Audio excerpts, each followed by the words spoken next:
professor would think about. A normal mama boga, a normal hustler would actually want a stock of 1,000 a day.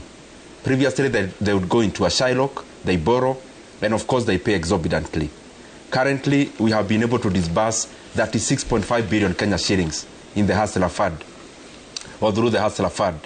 17 million Kenyans have already borrowed, 7.5 million repeatedly. It is serving its purpose, and that is why we continue to capitalize it. From 12 billion, in this current budget, we have added 10 billion.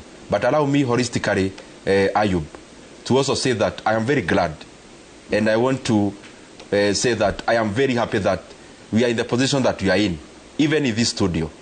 Because even in Kiharu sometimes I tell my staff that we go into a meeting, we call, where I don't accept anything good that they say, because I want to handle the heavy stuff. Okay. So the kind of criticisms you are getting from Kenyans, the kind of opinions you are getting from Kenyans, even experts, on my side, I think it is a good thing. But the legitimacy of any regime, legitimacy of government, is never hedged on the opinions of the current situation.